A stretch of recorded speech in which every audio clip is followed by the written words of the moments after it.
চলবে নইলে দিকে দিকে ডিওয়াইফাই আন্দোলন চলছে চলছে চলবে বেকার কাজ হচ্ছে না কেন বিজেপি জোর সরকার জবাব দাও জবাব দাও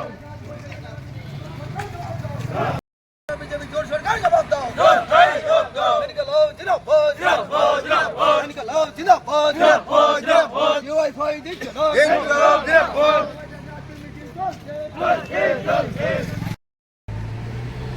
ইতিমধ্যে আপনারা শুনেছেন যে আমরা ভারতের গণতান্ত্রিক যুব ফেডারেশন ধর্মনগর মহকুমা কমিটির 22তম সম্মেলন আগামী 28শে জুন রবিবার আমাদের ধর্মনগরে প্রয়াত কমরেড ফয়জুল রহমান এবং কমরেড হেমগোপাল শর্মা মঞ্চে অনুষ্ঠিত হতে যাচ্ছে। এই সম্মেলনের বার্তা সকলের কাছে পৌঁছে দিতে আমরা ইতিমধ্যে আমাদের মহকুমার প্রত্যেকটা অঞ্চল কমিটি উদ্যোগ গ্রহণ করেছেন যে প্রত্যেকটা বাজারে স্কোয়াড মিছিল করে সমস্ত অংশের জনগণের কাছে আমাদের এই সম্মেলনের বার্তা পৌঁছে দেওয়ার জন্য আজকে আমরা আমাদের উত্তরাকালী অঞ্চল কমিটির উদ্যোগে উত্তরাকালী বাজারে ইতিমধ্যে আমরা আমাদের এই এলাকার সমস্ত অংশের যুবক বন্ধুদের নিয়ে মিছিলে আমরা মিলিত হয়েছি।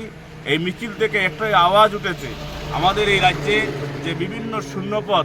এই রাজ্যের যে সরকারি বিভিন্ন দপ্তর রয়েছে সেই দপ্তরে হাজার হাজার শূন্যপদ থাকা সত্ত্বেও এই রাজ্যের বেকার বিরোধী যে সরকার চলছে এই সরকার কোনো নিয়োগ করছে না।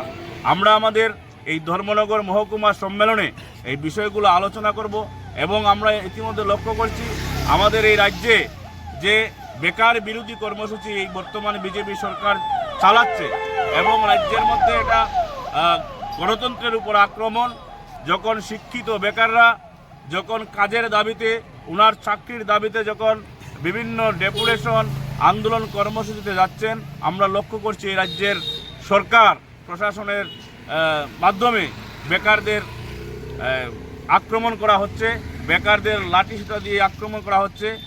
এই বিষয়গুলি আমরা আমাদের সম্মেলনে উত্থাপিত করব এবং আগামী দিন আমাদের এই গোটা রাজ্যের সাথে আমাদের ধর্মনগর এই মহকুমা সম্মেলন জানান দেবে যে এই ধর্মনগর মহকুমায় যুবকদের স্বার্থে বিগত দিনে আমরা যেমন কাজ করেছি বেকারদের কর্মসংস্থানের দাবি সহ অন্যান্য নিত্য প্রয়োজনীয় যে দাবিগুলো রয়েছে সকল অংশের মানুষের সেই দাবি নিয়ে আমরা এই সম্মেলনে আলোচনা করব এবং এই সম্মেলন সফল হবে এটা আমরা আশা করছি।